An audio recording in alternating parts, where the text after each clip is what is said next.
Call this meeting to order. Coney County Council meeting, May 21st, 2019, 6 p.m.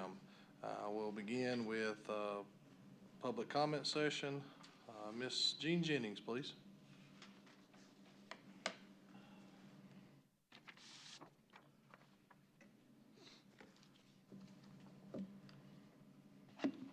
Good evening, Council. I want to speak on two things tonight. The first being the sound system here in the County Council chambers.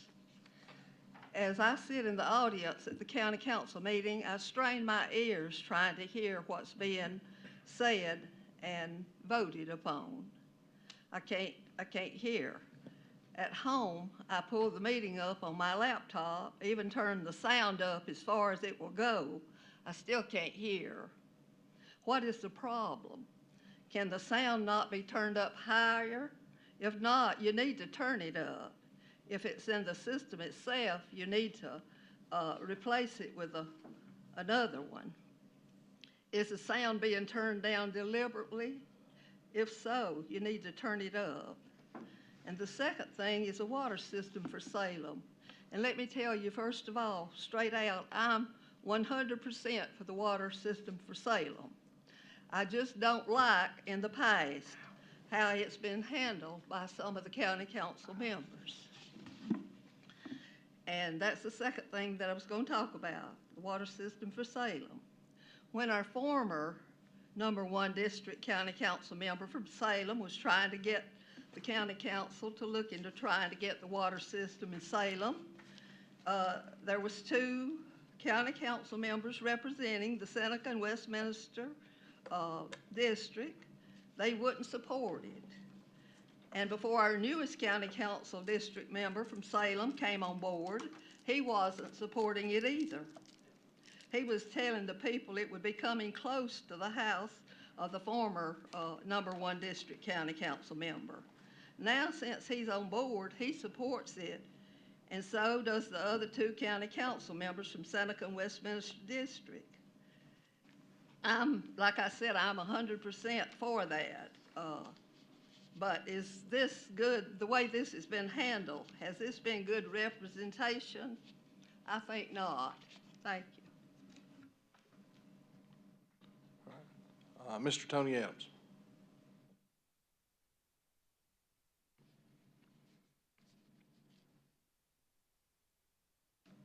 I'm Tony Adams, representing myself.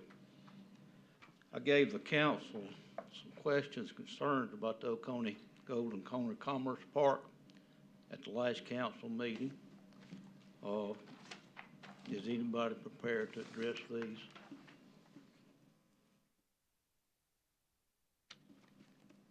I reckon not. The only thing I've heard that, there's a developer wanting to buy that park. The only thing that's been talked about is a developer wants to use all 322 acres for a solar farm. That's a mistake. That's going against the principles for an industrial park. Very little taxes paid, very few jobs started. Not a whole lot to add. And I'd just like to know, the county bought that property in 2005. And I realize that Michelin Tire strung the county out for, 2 or 3 years. But I do believe the county leadership at that time let Michelin lead them on. And I'd just like to know, what's the matter with that property? Has it got a radioactive landfill on it or something? Nobody wants to do anything with it. We spent $9 million putting a sewer pipe in down there, and it sits dry. Now, this is not just this council. This goes back, like I said, the land was bought in 2005. And excuse my French, it's been one screw-up ever since. And it's time somebody has some good sense and come clean on it and just tell the public what the devil's going on. What are we going to do with it? Now, if this developer's gonna buy it, a developer like Patillo that got involved when the building where Square D's at, they're an industrial developer. They'll put something down there. If that's the kind of developer you're talking about, fine.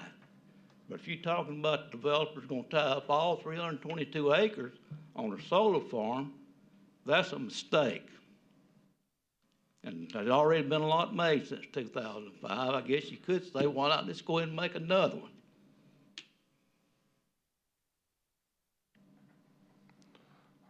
Mr. Barnett?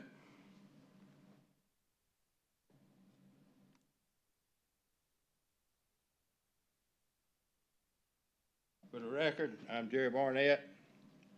I represent Special Interest Group myself. But I can assure you that I pretty much speak for the rural community of this county. I'm one of them. And we have the uncanny ability in these hills of smelling what's cooking. So head off where you want. When you get there, we'll most likely be there waiting on you. So you're not really fooling nobody.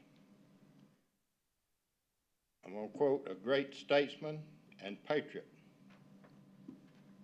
Barry Goldwater.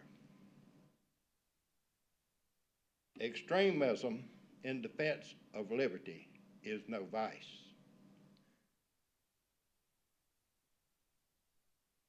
Lack of pursuit of justice is no virtue. Now, I went to another one of these so-called comprehensive land use or whatever you want to call it, and I keep hearing these people. It just occurred to me. These people have brought themselves to our home. And apparently I'm going to use some very strong language. I want nobody to misunderstand what I'm saying here. Apparently, some of these people are too stupid to live in a free society, as the founders intended. I'm hearing one lady want to control how an industrial facility, a manufacturing facility should look. You put a burden on these people, what happens? The product goes up. We pay and pay and pay. Once it goes up, it doesn't come down. They've got to recoup this money somewhere, and we're going to be the customers or victims, whatever you want to call it. Another thing that was brought up was blight. Who defines blight? You could look at me and say, I'm a perfect example of blight. You know, it's a ploy to control other people. It is a weapon. Now, you're going to turn this comp plan into a weapon? And I quoted it, what I said to these people. I said, do any of y'all want to live in Clemson? Thank you. All right. Any other public comment? Any written comment can be delivered to Ms. Smith, and we'll open this up to council member comments.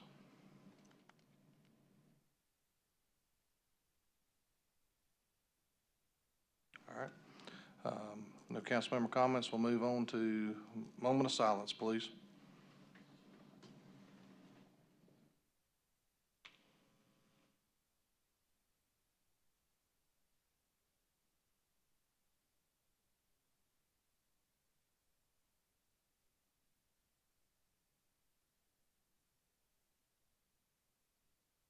Thank you. Mr. Root, invocation. Pray with me if you like. Father, I've just caught myself today worried, thinking about the things that could go wrong, not only work, but family, and things that are really outside of my control. Just certainly hoping for the best, but I come to realize now that it's in your hands, and I know I'm not the only one who worries, troubles ourselves, things of this world. So I just pray that you give us a comfort, because we bring our cares to you, and help us remind us to do that, to have insight, to have better sight, that we don't just look at do, the things that are really outside of our control, but that we look to you. Gives us the air to breathe, the food that is our sustenance, homes, fellowship, jobs, all the good gifts, and just to be grateful. Place fear with faith. Acted in a way that's loving, that's faithful to your wisdom, to your guidance that you've given us. Thank you. We have a representative, Joe Morocco from the Coast Guard Auxiliary that'll lead us in the pledge, please, sir. Pledge allegiance to the flag of the United States of America and to the republic for which it stands, one nation, under God, indivisible, with liberty and justice for all. Thanks, sir. We have approval of the May 7th, 2019 regular meeting minutes. Do I have a motion? So moved. Second. Any discussion, changes? All in favor? Aye. Any opposed? Okay. And I know, I just wanted to give a little quick explanation. Officer Jack, we are moving that to the June 4th so his handler can be here, which was an important part of Officer Jack's life. So we'll move on, and I'll turn it over to Mr. Wayne McCall for Proclamation 2019-07, sir. I'd like to read the proclamation for National Boating Safety Week. Whereas an average of 650 people die each year in boating-related accidents in the United States, approximately 80% of these fatalities are caused by drowning. And whereas the vast majority of these accidents are caused by human error or poor judgment, and not by the boat, equipment, or the environmental factors. And whereas significant number of boaters who lose their lives by drowning each year would be alive today if they wore their life vest. And whereas today's life jackets are more comfortable, more attractive, and more wearable than the styles of the past. Therefore, we, the Oconee County Council, do hereby support the goals, the Boating Safety Campaign and proclamation of May 18th to 24th, 2019 is National Boating Safety Week, and it started a year-round effort to promote safe boating. Lieutenant, would you come forward? Make a motion to approve. Second. Oh, sorry. I hear a motion to approve this. We have a motion and a second. All in favor? Aye. Aye. And council, if you go down front as well, please. Got ahead of myself. Look at you.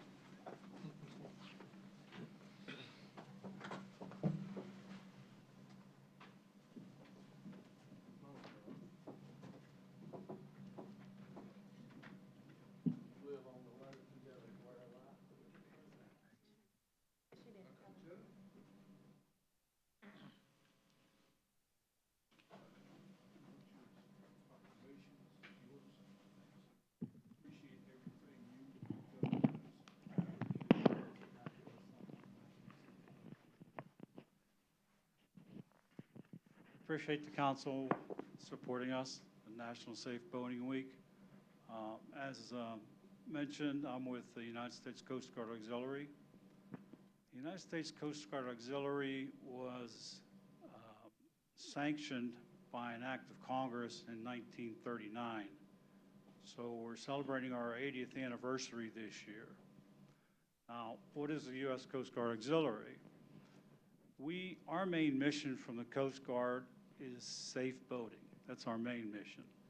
But you'll also see us at boat shows. You'll see us doing vessel safety checks at dockside.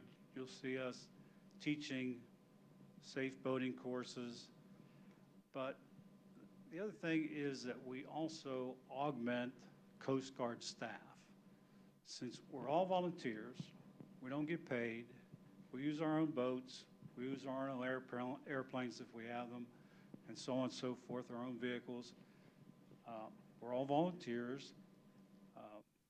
We're trained to Coast Guard standards so that we can augment Coast Guard staffing in times of emergency or in times of shortages, okay? Anybody that's 17 and a half and a U.S. citizen can join. So y'all look like good volunteers out there. We have quite a few women in our flotilla, so you're qualified.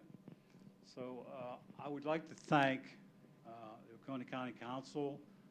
You've been supporting us for many years that I've personally been involved, and I know many years before that.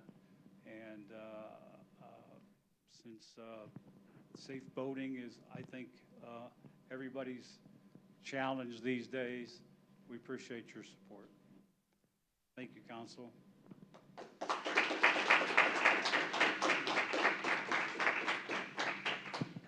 Oh, one more thing. If the press is here this evening, this is a newsworthy event.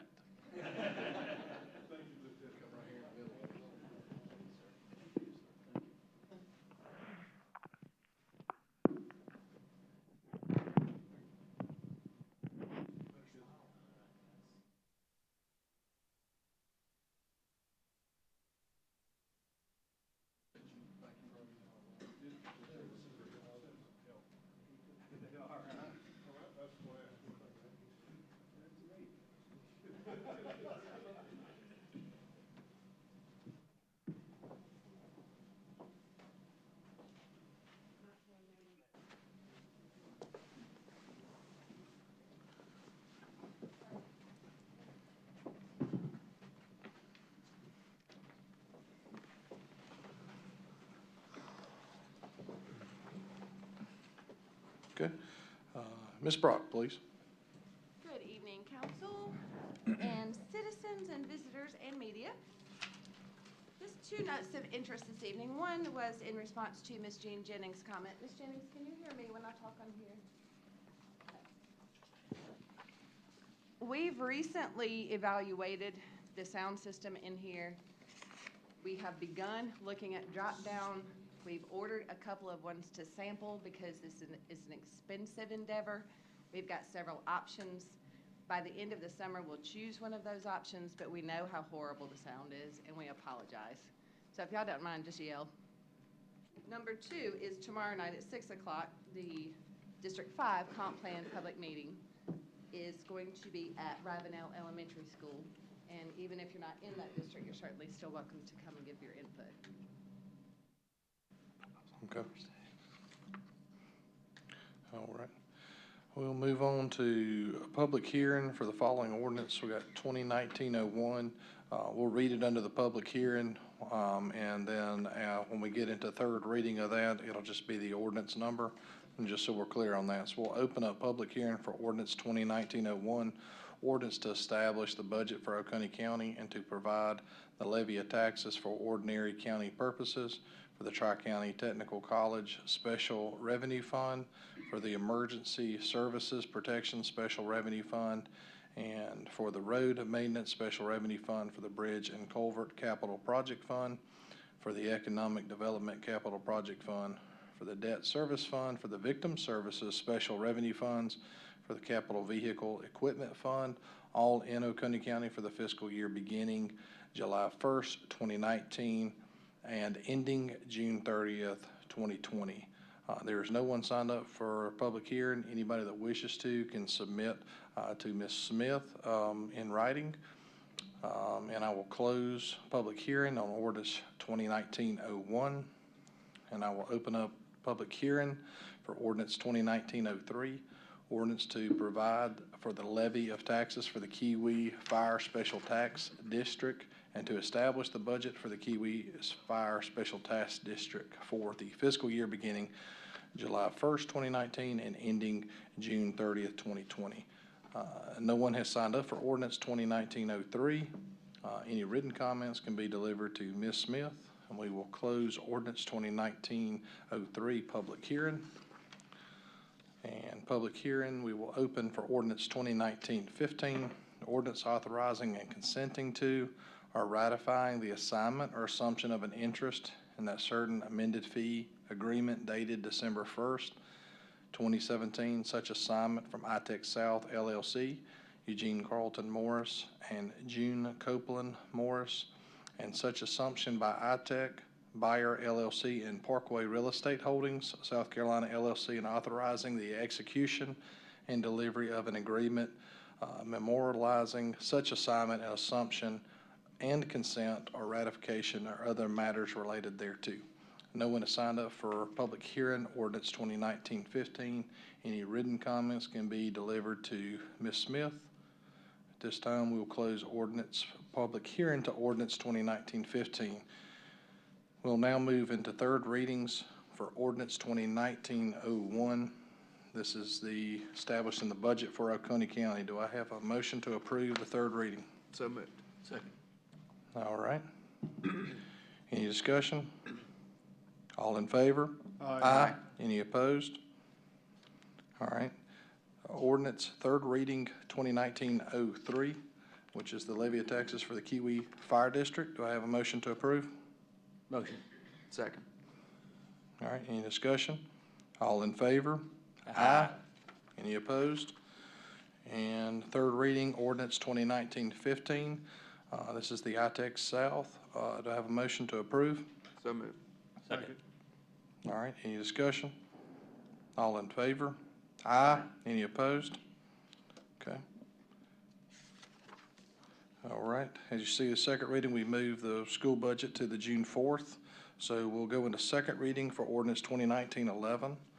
Ordinance amending Chapter 32 of Oconee County Code of Ordinances by revising certain terms contained therein and in order to properly describe new departments and departmental positions and responsibilities resulting from County Council's directive to divide the Community Development Department into building codes and planning departments. Do I have a motion to approve? So moved. Second. All right. Mr. Root does have an amendment on that to bring forward to us. Mr. Root? Yes, if I could, this as well as 2019-12 went through the Planning Commission as required. Planning Commission sent a letter to you all that's accurate, stating the need to amend this ordinance to remove, you'll see it in Exhibit A, 32-219, which is security in lieu of completion of improvement. That was just put in there inadvertently, I understand. Again, as y'all recall, this is simply a cleanup ordinance, so is 12, as we split those departments from community development back into building codes and planning departments, so getting the right names of the officials. But 32-219 is not needed, so if I can get a motion to amend and delete 32-219, that would be great. Make a motion to amend as stated by the attorney. Second. Any discussion? All in favor? Aye. Now, we have on the floor Yeah, you have 2019-11 as amended. Yes, Okay. Do I have a motion to approve? You already have the I motion. have a motion. Sorry. No, you're good. Any discussion on that amended ordinance? All in favor? Aye. Any opposed? Okay. Ordinance 2019-12, ordinance amending Chapter 38 of the Oconee County Code of Ordinances, revising certain terms contained therein and in order to properly describe new departments and departmental positions. Do I have a motion to approve? So moved. Second. Mr. Reed, didn't we have the amendment on that one as well, or no? There's no amendment on that one? No amendment. I'm just on the giving you. Resolution coming up, we have. Gotcha. Okay, just making sure. All right, so that is as stated. Any discussion? All in favor? Aye. Any opposed? Okay. Ordinance 2019-16, ordinance amending Chapter 2 of the Oconee County Code of Ordinances by revising Section 2-191 in the relation to the employment duties and responsibilities of the Oconee County Attorney. Do I have a motion to approve? So moved. Second. Any discussion? All in favor? Aye. Any opposed? All right. We have no first readings. We have a first and final reading. We do have an amendment on this that we will state after the second. This is a resolution 2019-14, resolution appointing the commission the following persons: Rhett Cobb, Elizabeth Johnson, Jesse Bridgman, Michael Hamlin, Fred Barber, John Murphy, Antonio Cortez, Ed Anderson, Stephen Shute, David Martin, Gina Spears, Tanner McCarroll, James Shepard as code enforcement officers, park rangers for the proper security general welfare and convenience of Oconee County and other matters related thereto. Do I have a motion to approve? So moved. Second. All right, Mr. Root, please. Yes, sir. The only motion needed here is to remove Jesse Bridgman from the list of park rangers to be commissioned as code enforcement park rangers. That individual resigned from the county. Okay. I make a motion to amend as stated by the attorney. Second. Any discussion? All in favor? Aye. All right, now we have the resolution 2019-14 as amended. Any discussion on that? All in favor? Aye. Any opposed? Okay. Discussion regarding action items, consideration of economic development funding in the amount of $210,000, Town of Salem to assist water infrastructure. Mr. Harden, will you step up the microphone?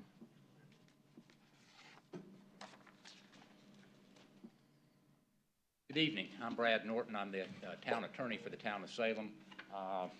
Mine's here. You should have a blue packet in front of you.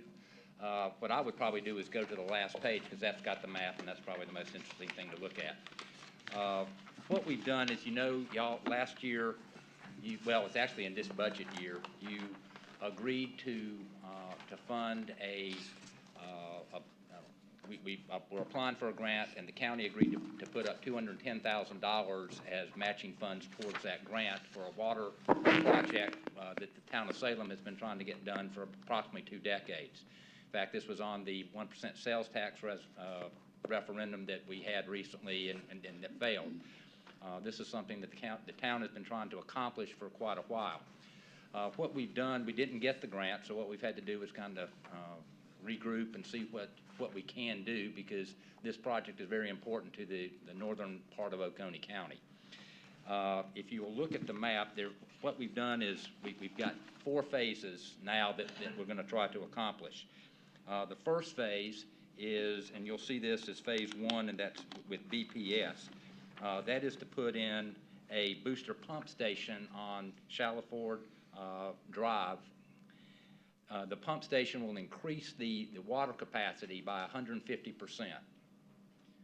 The town, if you'll go to the first page of the document that you have before you, the estimated total cost of this is $228,000. The town has worked to try to come up with the funding to be able to do that, and we believe we're going to be able to fund that aspect of the project. And that's necessary in order to provide the water capacity for the line that we would like to construct up Highway 11. The second phase of this is to basically, we've got to cross Highway 11, so we've got to put a transmission line across. We also have approximately 12 customers who we're going to have to reroute. We're going to have to put another water line in order to continue to provide them with water service. The cost of that, and that is, as you can see, phase 2, the transmission waterman, that is, the total cost of that is $39,500. Again, the town is prepared to pay that. Since you've already had in this year's budget the $210,000, what we would like to do is, if you look at phase 3, the hope was that we were going to be able to put the water line, run approximately 2 miles. It's right, 2.1 miles of a water line up Highway 11 where we don't have water now. What we would plan to do is use the $210,000 that y'all currently earmarked in this year's budget for that. And what we will want to do is we'll run that water line as far as it will go. As y'all know, how far we can do that will depend on the bids that we get. The goal is ultimately to have the water line go the 2.1 miles. We expect that this will get us approximately 3,900 feet up Highway 11. That will get past the McNeely property where Salem Stone is. And that's where there are several businesses that are currently on Highway 11 that would be serviced by the water line. As I said, we will run that line as far as we possibly can. If we come up a little short, the town will just have to, you know, find the money within itself to try to make sure that we get the water line to the various businesses that are on Highway 11 right now and that need the water. Hopefully the budget, the bids will come in and we'll be able to run this thing 4,500 feet, but we just don't know, so we can't sit here and tell you, yes, this is exactly how far the water line will go. As you can see, that's set out in 1A of Phase 3. 1B is the remainder of that water line, which we hope to accomplish sometime in the future. Phase 4 is and the total cost of Phase 3 would be $829,700. Phase 4 is a $100,000 tank, a 100,000 gallon tank that will be placed north of Highway 11, and this will increase the water pressure throughout the entire system. What we're trying to do is loop the system. Right now, we're not looped. If we're able to loop the system, then we can get water. The various water sources can supply anywhere on anywhere that we have water.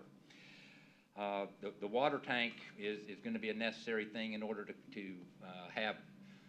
It's going to be an elevated tank. Well, the tank's actually not elevated, but it's in a high point, and the gravity feed will help with water pressure throughout the entire system. So it's something that we need to try to accomplish in the near future. What we would like to do, we're asking you basically to do one thing, but kind of look at it two different ways. Mr. Elliott, I think it was you who suggested that perhaps we try for another grant. Yes. And I don't want to put words in your mouth, but you kind of suggested that we don't have a grants coordinator. We can't afford one. But Mr. Elliott, I think you were nice enough to suggest that perhaps council would approve us using the county grants coordinator to look for grants to help fund it, to do the entire project. Yeah. What we would like to try to do is for you to earmark the $210,000 in next year's budget and for this project, and allow us to use your grants coordinator and look for grants that we might qualify for. And I know that when I was working with county council, the grants coordinator seemed to come about every meeting with another grant. So we're hopeful that with a professional grants coordinator, they will know a variety of different grants that we might be able to qualify for. And if we could do that, we could do the entire project, which would be the best thing for everybody. If by, say, Christmas of this coming year, there aren't any grants that we can apply for, or we've applied and we've been turned down, then we would plan at the beginning of the year to go ahead and implement phases 1, 2, and 3A of the project, and use the $210,000 to run the line as far as we can. So in essence, what we're asking you to do is basically earmark the $210,000 for this water project. How it will be used will depend on whether or not we can get the grant. If you got any technical questions, I'm not sure I understand a lot of this stuff, so we've got Ryan here who can answer any of the technical questions that you may have. I make a motion that we earmark the $210,000 for this project, and that we authorize the county administrator to use the county grants administrator to work with the town of Salem to get the grant for the remaining amount of money. Second. Okay. We have a motion and a second. Any other discussion? Mr. Chair, Yes. if I could, I don't mean to get us off track here, but I just wanted to state something for the record, for the benefit of the public and for the town of Salem. When this was originally presented last year to council, it was presented as an economic development project. And in reviewing that project in executive session and with our economic development director, it was discovered that this is not how it was presented originally. It was presented as running a water line to a particular business. And it was discovered in running the pro forma that the county would actually never break even on that investment. And so that is why, I speak for myself, I voted against the project. That would have been the first negative economic development project in Oconee County's history. However, we then, Mr. Harden, I believe you came late last year and presented about connecting this loop system, which is obviously, you stressed to us how vital that is for the residents of Salem, the surrounding area, and the water system to make it sustainable and to help have like I don't know, a fallback plan or something in case something failed, you'd have another way to get water to there. So I believe, if my memory serves me correct, we then voted prior to this year, unanimously, this council did, to approve the 210,000. So I just wanted to correct that because I think there was someone maybe just didn't remember exactly what happened, but I seem to remember it very clearly. And I think it is good for the county to support this project based on the fact that it supports one of our municipalities in one of, I mean, the water is one of the few things y'all have to raise revenue, and we certainly appreciate that impact to our county. So thank you very much, and I just hope we can get a grant for you. We appreciate that, Mr. Cannon. We understand the support that the entire council gave to the project once Mr. Harden was able to explain it, and we're very, very appreciative of all the support we've gotten from the county on this project. Thank you very much, and thank you for your vote tonight. Well, I don't know if y'all voted We haven't yet. voted yet. Okay, No, I'm well, just let me hold off on that. No, just Yeah. to echo what he said, I appreciate that, and also appreciate, town council coming up and, showing your support. I know y'all got other wonderful stuff you could be doing tonight instead of, hanging out here with us, so we appreciate y'all and your spouses and your family understand how important this is, and how much time y'all spend on this. And again, Mr. Harden, appreciate you coming forward and, sharing with that, and we've had multiple conversations about it, and I appreciate, like I said, this, municipalities, do need help, and I know, like you said, 2 decades. So the hope is obviously, more customers get on this line because that's the way to, keep that heartbeat going. So I know there's not a estimate on how many people y'all can get online. I know that's the want to do that, and an important part of, putting water out there is people to buy the water. So appreciate all the effort that you've done, and I appreciate you coming forward and sharing that with us. And documentation like this is extremely helpful. So, and I would like to thank Ryan and Marty for the work that they did putting this together. okay. Any other council comments? Yes. I got a question, then a comment. On this Phase 4 storage tank, do you already have a tank there now?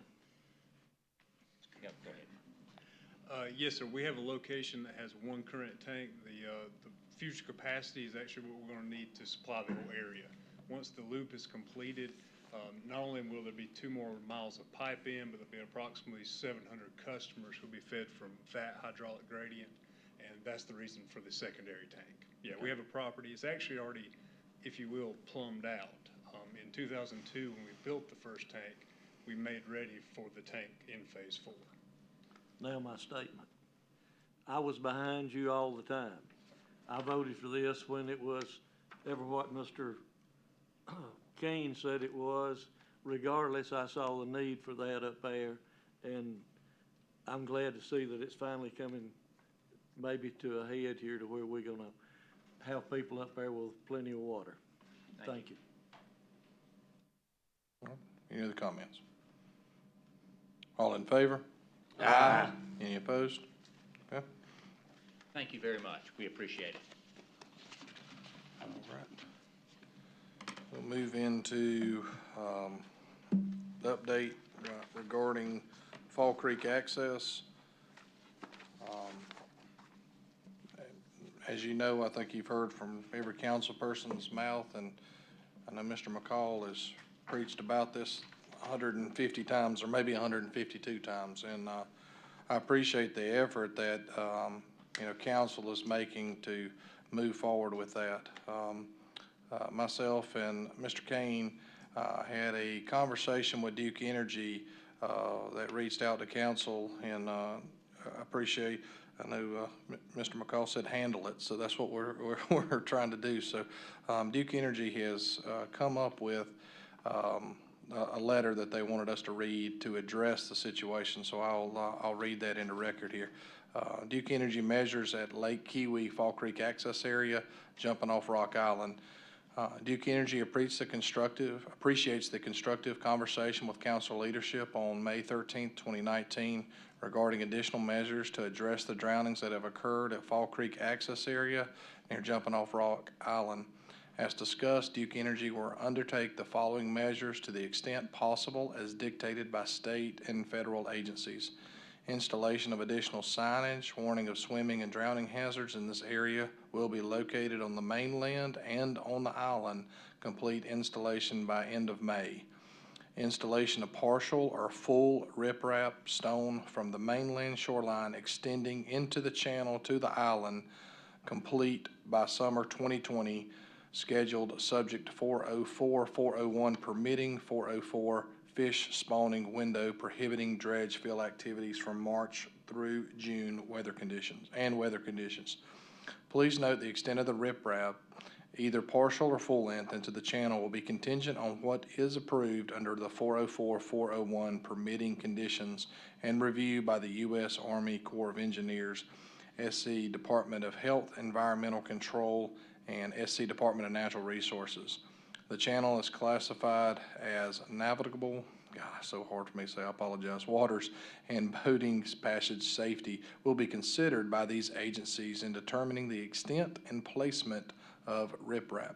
Duke Energy agrees to work with these agencies to implement what they ultimately determine to be permissible. Duke Energy will keep the council informed of the progress in implementing these additional measures. John Crutchfield, Director, Public Safety, Recreation Strategy Planning. I would like a motion for council to send a letter back to Duke Energy in response to what you have read tonight. So moved. Second. Any discussion?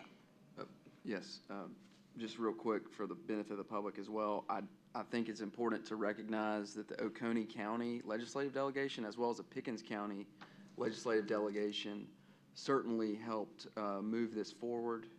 I believe they spoke with DNR and Duke Energy and probably some other state agencies. So, you know, specifically Senator Alexander and Representative Gary Clary very, very much appreciate their assistance in helping encourage Duke and DNR to help us make Lake Kiwi a safer body of water. Thank you, Mr. Chair. All right. Any other discussion? All in favor of the letter of support back to Duke Energy? Aye. Any opposed? Thank you. All right. Mr. Kane, you want to touch base on the Utica community? Sure. Excuse me. As council is aware, and probably the public is aware as well, the Utica community in District 3, which is just outside of the city of Seneca, is well known as they call it the Mill Hill. It's an old mill village from the Utica plant there on 6th Street, and it's just outside of city limits in Seneca, and it's well known to be a hotbed of criminal activity, drug use, drug production, drug sales, violent crime, vandalism, property crimes, you name it. If it's bad, immoral, sinful, illegal, it probably happens in Utica. It is a high concentration of this, and I'm not overstating this at all. The sheriff will tell you the same, or anyone in his office. We are spending a lot of money in law enforcement in that community, and it's not just the law enforcement. It's the judicial system. It's on puts a burden on the jail, puts a burden on private citizens as their property values go down because the folks who don't care about themselves or anyone else or their property continue to destroy the community around them. And it is my hope that we can get some movement on this. I know we've had a few setbacks in our, you know, administration and planning, but it's a new year and it's almost summer, and I just had spoken with Ms. Brock, and she suggested that I bring this up in general council meeting rather than just a planning economic development meeting. So I would just continue to restate that it's still a big problem over there, and we've had numerous initiatives with some of the community members that have been successful, but they need, you know, the free market, blah, blah, blah, blah, blah, blah, blah, didn't fix this. The free market, this is not a free market issue, it is now a police issue. And the free market may have caused it, but now we're left, we're the backstop to when things fail. That's what the government has to do, unfortunately. That's why we have law enforcement. So, you know, a person asked previously, what is blight? Blight is burned down houses that people live in that are uninhabitable. They do drugs in them. They probably commit other crimes. They manufacture drugs. That's blight. That causes the next door neighbor's property value to go down, which I don't think is right to allow either. And I got an email late last week regarding a house that burned down in December. It's uninhabitable. It's very dangerous. You know, kids go in there, people go in there, could fall down on top of them. That's our problem. That is Oconee County's problem to deal with. And we have to do something about it. It's not fair for that community and the law-abiding citizens in that community to have to deal with this ongoing issue.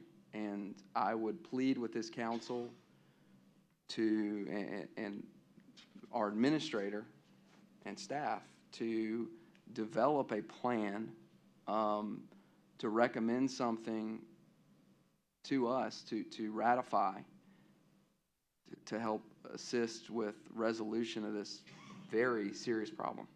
And I don't know if we need a motion, Mr. Chair, or if we, you know, it's a well-known issue. This is not a secret. People get killed over there, and it shouldn't be okay that we say, well, that's just the Mill Hill. That's not okay anywhere.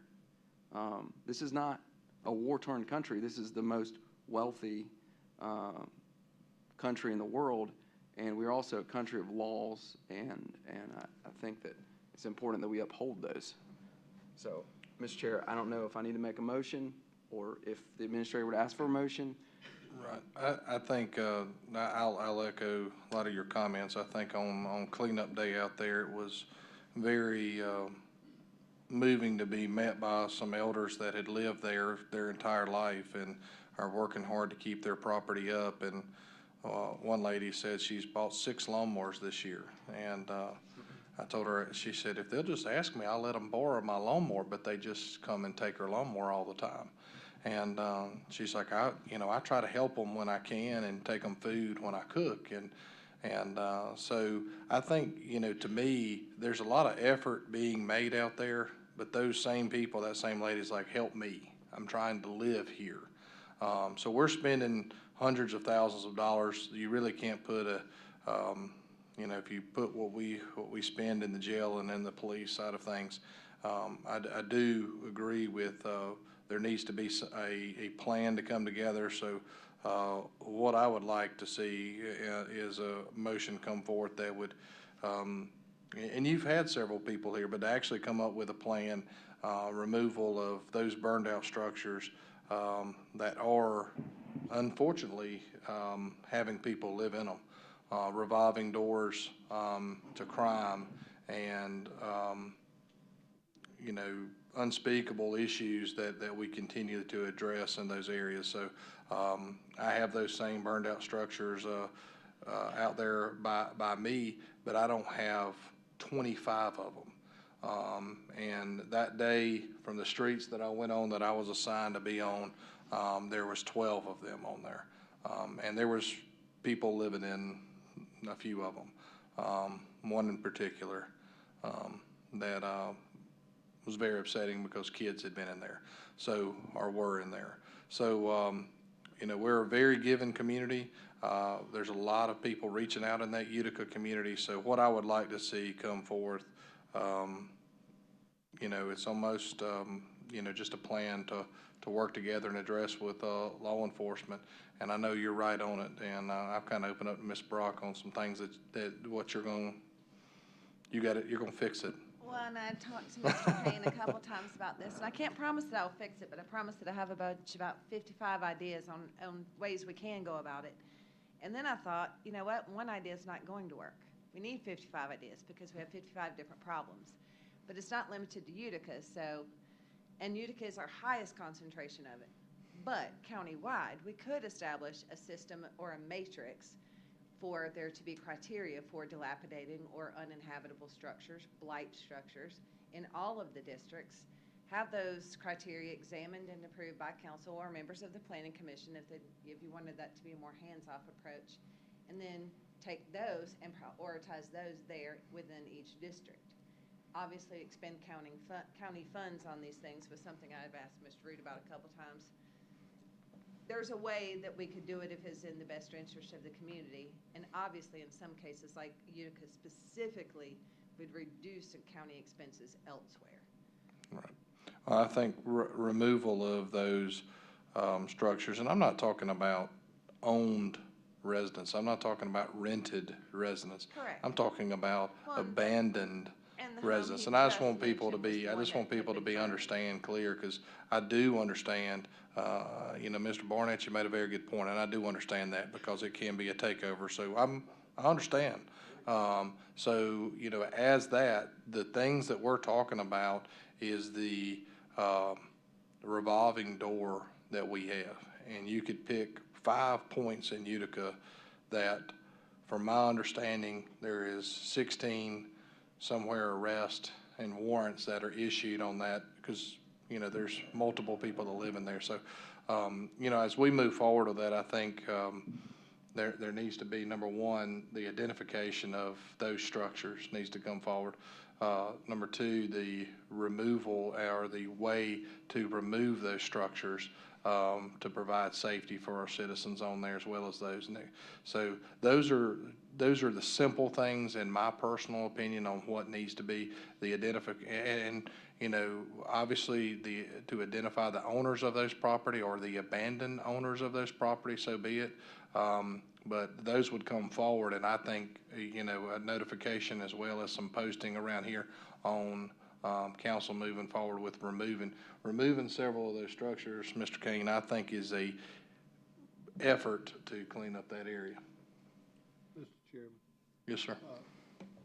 how can we identify the people that own, or they pay the taxes, or they just already fallen delinquent? Then the other thing is, we have to answer the question. I'm all for, you know, knocking them down, ain't no problem.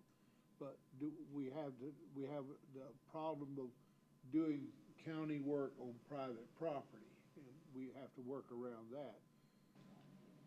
Do we know who owns the house, owns all this mess? Mm-hmm. Yeah. What, A majority of, what's the I'm sorry, excuse? Mr. McCall. I don't know. The first effort would be, some people don't have the ability to do what we're asking. So my question would be is, if they, you know, let's say there's 20 of these, and we reach out and 10 of them said, yes, I'll sign off on this. Mr. Root, correct me if I'm misspeaking, but if a person signs off and says, hey, you know what, I can't remove this structure, yeah, they would be taxed on, they'd taxed on any structure, taxed on the land with, you know, so they would be taxed on that. So obviously, if they didn't pay it, it would go to the tax sale. So this is not, an elder living in a home. This is, so I think if we identified those and went the route to where somebody said, yes, I will allow you to remove that structure, and I don't know what, let's say the cost is $2,000 or $3,000 to remove it. I'm just throwing a number out there.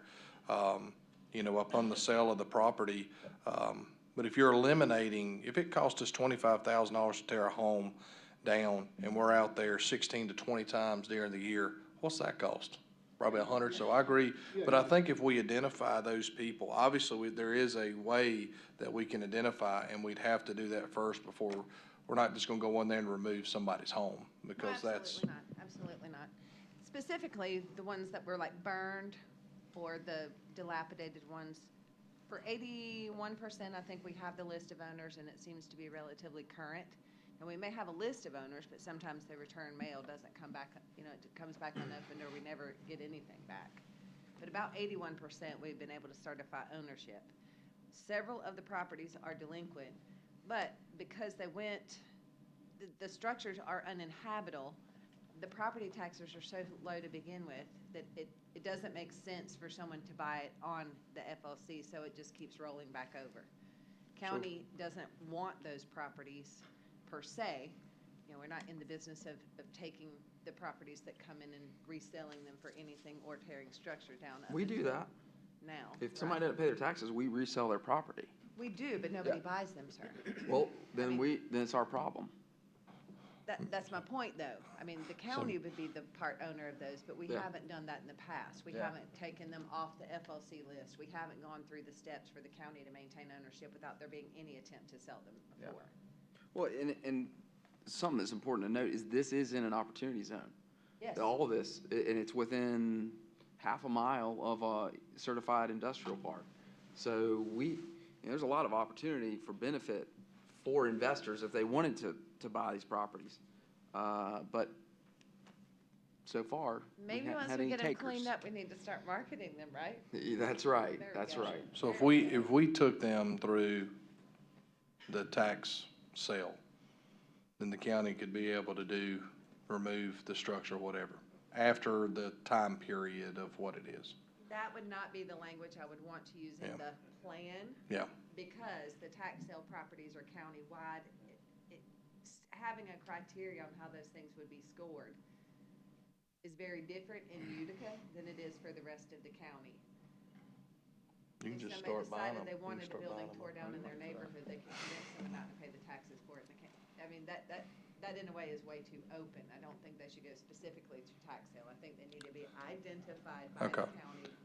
So let's work on let's say, Mr. Kane, by the September, or the second meeting in September, we have identified and tried to contact owners just to kind of see, does that sound?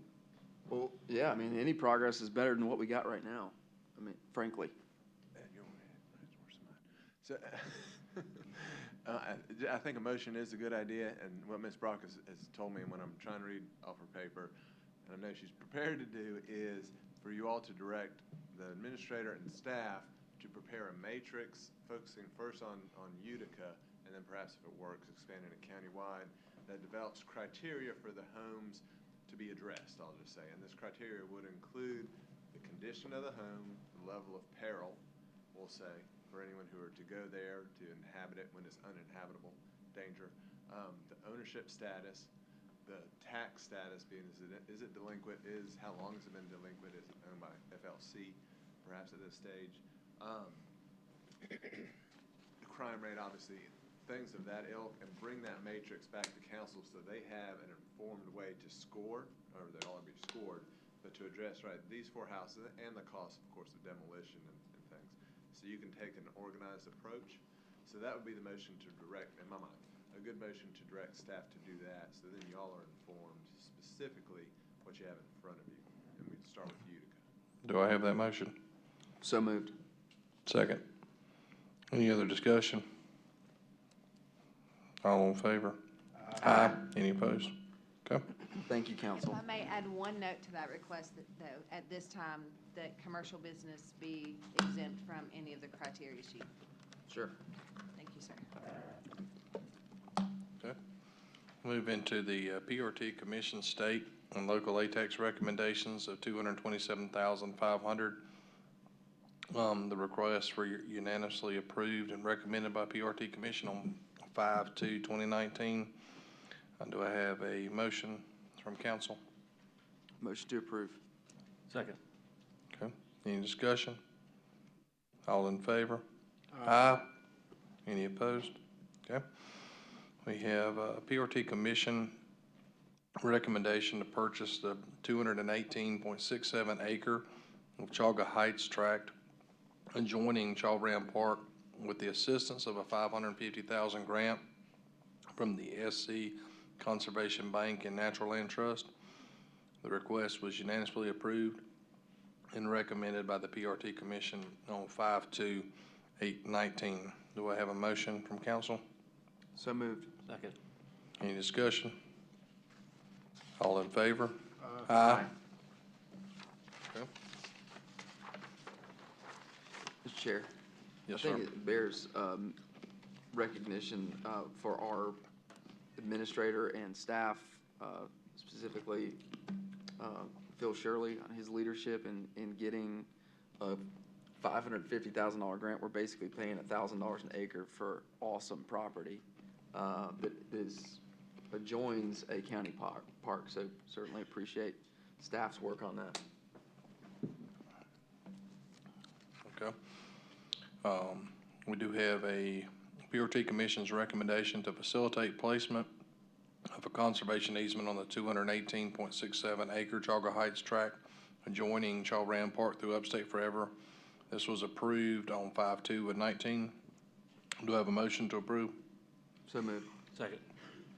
I would, because you rarely see Phil Shirley in a suit. Come up real quick. I'd like to talk a little bit about this, this property in Upstate Forever. And again, we appreciate the hard work staff has done on this. Sure. This property came available about a year ago. Briefed you all in executive session, and we were able to partner with Natureland Trust on the grant. As part of that grant, they asked us to consider putting an easement on the property. If you're not familiar with conservation easement, what it does is just allow us to protect that property in perpetuity moving forward. We will work with Upstate Forever on the language of that property, and that easement, that language will come back to this council for approval prior to closing and that easement being placed on the property. So staff will work with them on what we envision that property doing over there, from this point forward, in a master plan standpoint, and then that language will come back to you for consideration. So this gives us the permission to draft that language, to work with Upstate Forever to go through their steps, and then we'll bring that back to you for your consideration. Okay. Any other comments from council? All right. All in favor? Aye. Aye. Any opposed? Thank you. All right. Building codes appeal, we're going to hang out with that one. Budget Finance Administration, Mr. Elliott, please, sir. Yes, the Budget Finance and Administration Committee met on May the 7th, 2019. Ms. Brock addressed the council utilizing a handout entitled Oconee County Updated Edition of the Budget as approved by the Budget Finance and Administrative Committee on April 23rd, 2019. It was discussed about the increased investment funds, standard economic indicators, and sample expenditure report templates, where basically we're comparing actual to budget. Mr. Davis made a motion, seconded by Mr. Kane, approved to direct the county administrator to add the revenue expenditure report with chart at the beginning of every month to backup materials.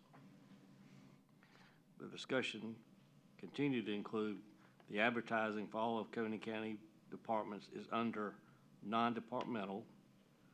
Pool advertising funds rather than each department have their own allocation for advertising, and reimbursement for grants for public information regarding tires, mosquitoes, etc. Then the meeting adjourned. Okay. Transportation, Mr. Hart, please.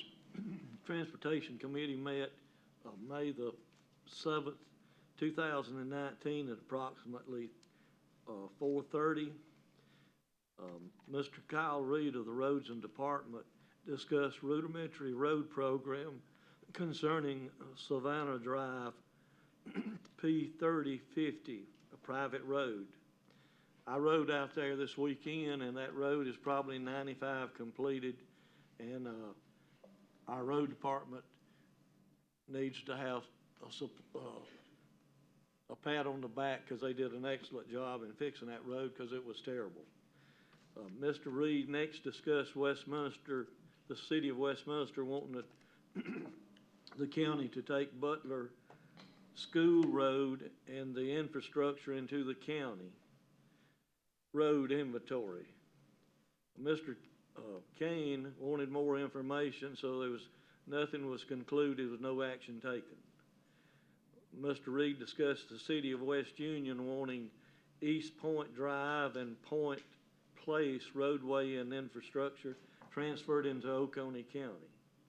This time, Mr. Reed expressed his opinion, saying he thought this would be a bad precedence for the county to start taking city roads because the county has quite an inventory of roads right now, but no action was taken.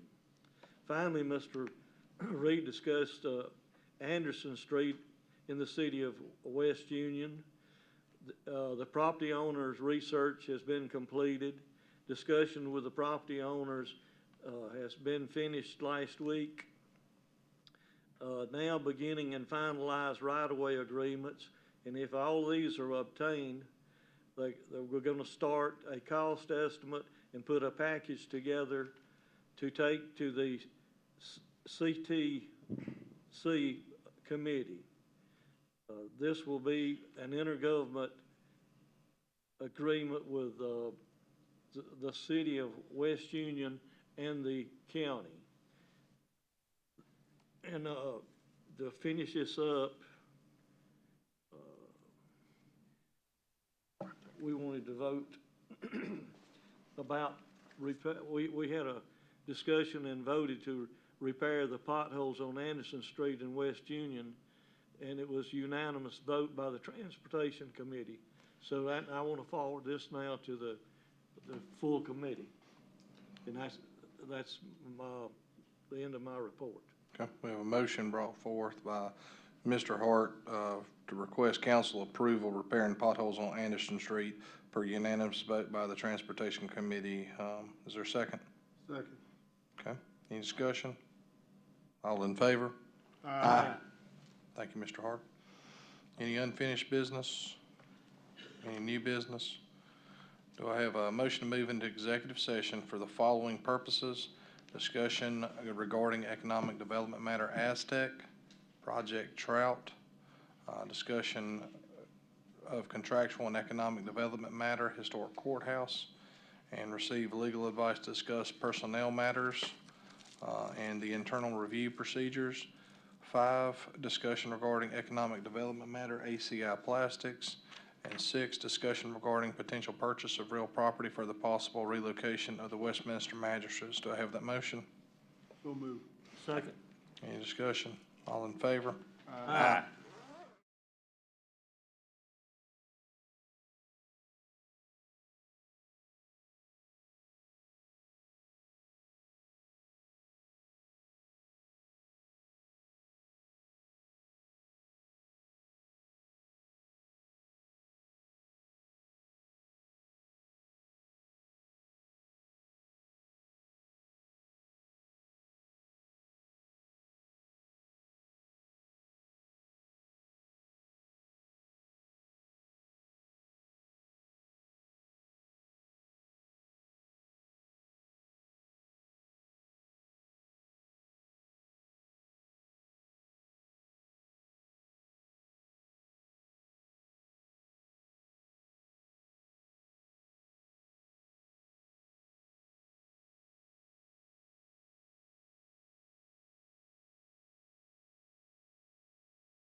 Have a motion reconvene, please.